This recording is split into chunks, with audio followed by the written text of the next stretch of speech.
So you might be asking yourself, what could possibly be better than one Alex Green? I have the answer for you. 2 Alex Greens. I just want to say thank you to my good friend Alex Green for having me on today. Greatly appreciate it. I'm a big fan of the Alex Green YouTube channel. So you might be asking yourself, why does the world need 2 Alex Greens? Well, actually, I think the world needs a lot more Alex Greens, but that's just me. But for this video, I have enlisted the help of my buddy here, Alex Green, to help me with this assistant referee video. This is a topic I've wanted to cover for a long time. But now, with the ability to have 2 Alex Greens, I can do this video the way that I want to do it and the way he wants to do it.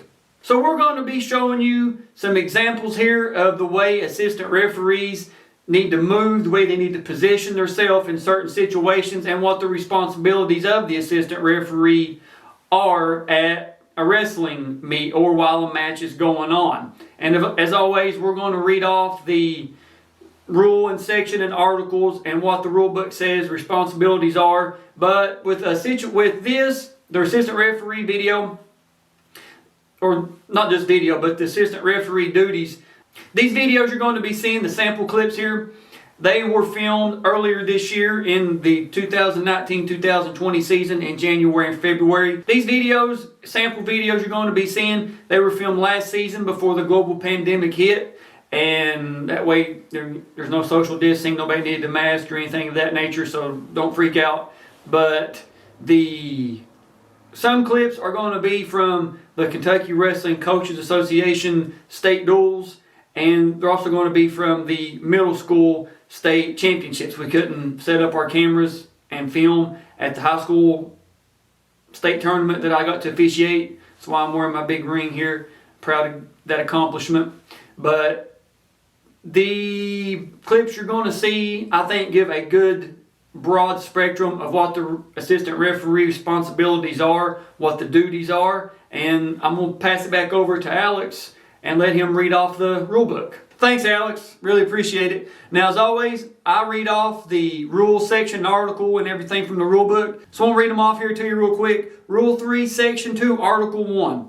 By State High School Association adoption, an assistant referee may be used during competition.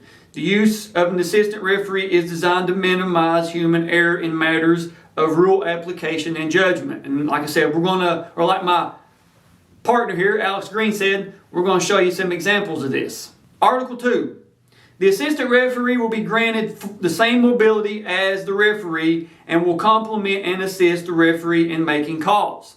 The referee, that is the head referee on the mat, not the assistant. The referee will be in complete control of the match. Following are procedures to follow with the use of an assistant referee. Now, the reason I'm doing this video is there is really no precedent set. The NFHS gives you guidelines, but there's really no, this is how you do it. The same thing with the tap out video. So I want to show some live examples, and these were all in what we consider state championships. Like I said, they're the team high school state duels and a middle school state championship. I would show the high school state, but we couldn't film and didn't get any footage of that. So I want to move on a little bit here. And most of the time, the assistant referee is used in a championship match or placement match. You very rarely will you see a assistant in high school. Now, college is a different ball game, but in high school, very rarely will you see a referee and an assistant referee calling just a typical duel or just a typical individual tournament. Usually it's one referee per mat until we get to the placement rounds or the championships. So this is Rule 3, Section 2, Article 2, Subsection A. Constant verbal communication between the referee and the assistant referee is necessary throughout the match concerning stalling, line calls, illegal holds and maneuvers, technical violations, potentially dangerous holds, and time remaining in the period. B. The two referees should be facing each other while each is maintaining a view between the wrestlers. Both referees must move to positions on the mat where the best view of wrestling and verbal communication can be achieved. C. In near-fall situations, the assistant referee should not be down on the mat, but in a position to observe the action, the clock, and tap the referee when time expires. D. If the assistant referee observes interlocking or locking of hands or grasping of clothing, the proper signal should be given immediately, and the assistant referee should inform the referee of the infraction. E. The assistant referee must develop a feel for the match to promptly assist the referee. When the assistant disagrees with the referee, the assistant will bring it to the referee's attention immediately. It is not required to stop the match unless the referee thinks it is necessary. The referee will avoid interrupting the match when significant action is in progress. F. When necessary, the referee and assistant shall meet briefly on the edge of the mat away from the wrestlers and coaches, away from the score table to discuss the point of disagreement. G. The assistant may support, disagree, or have no opinion relative to a decision. The referee shall prevail in the event of a disagreement. H. When a decision is reached, the referee will inform the score table of any change to the match scoring, timing, or etc., anything of that nature. I. The referee, assistant referee, and 2 contestants are the only individuals permitted on the wrestling mat. Coaches are not permitted to address the assistant referee, and the assistant referee is not permitted to address the coaches. This is the referee's responsibility. J. During any headlock, the assistant should be in position to observe any action from underneath and verbally inform the referee of any change from legal to illegal. And finally, K wraps it up for us. During the end of match procedure, the assistant referee shall be on the edge of the circle to observe both wrestlers and coaches as they leave the wrestling area. So we've got a few scenarios here we're going to show you. The first one is what the assistant referee should do if we have blood time. And the assistant referee, once the head referee on the mat gives a signal for blood time, the assistant referee needs to go to the score table and monitor the time. That way you can say it out loud, let everybody in the gym know, or the other coaches, whoever, hey, you've got, a minute 10 left. You've got 58 seconds. Coach, this is your second injury time.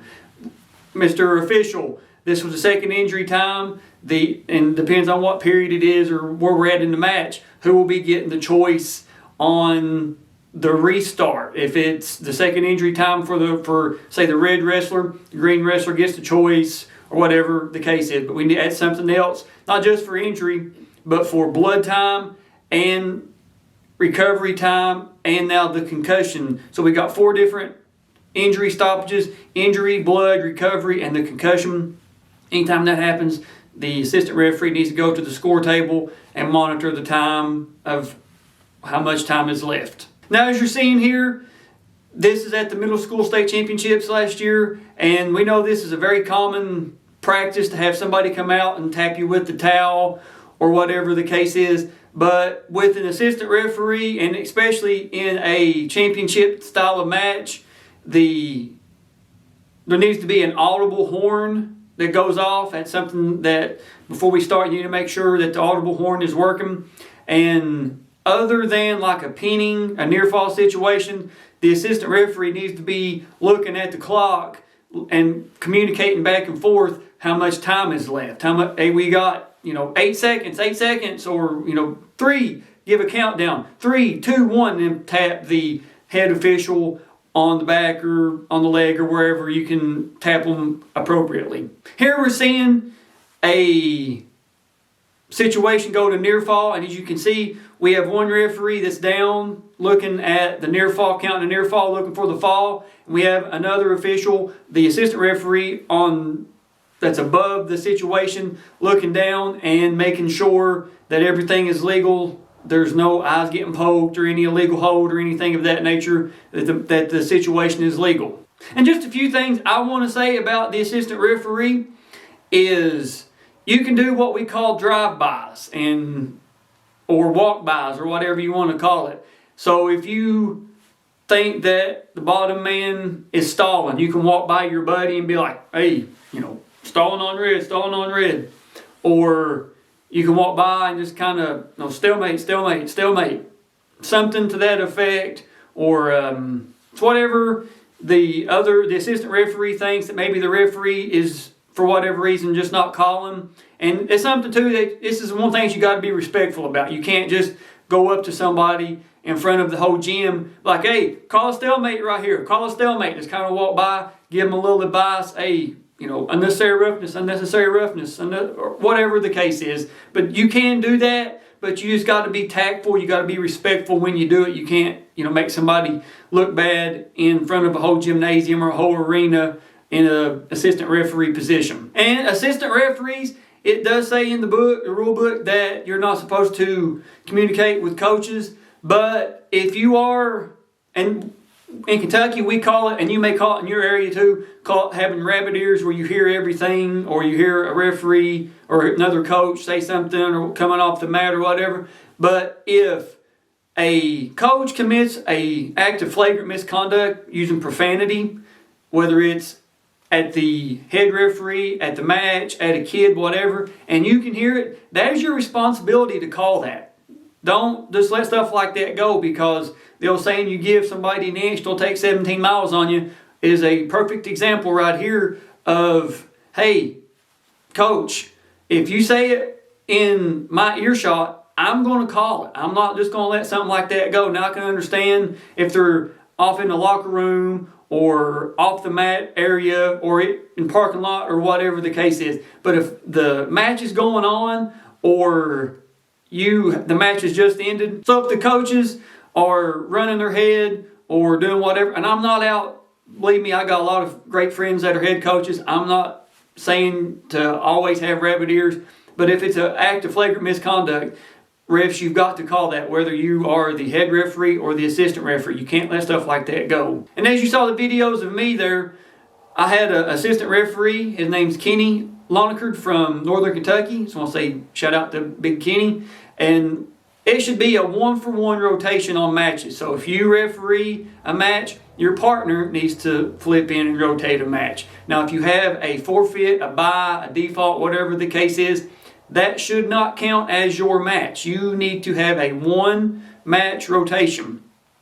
So that it makes it a lot easier on everybody. And you may look out, the way it falls, you may have, there might be 6 matches, but you may get 3.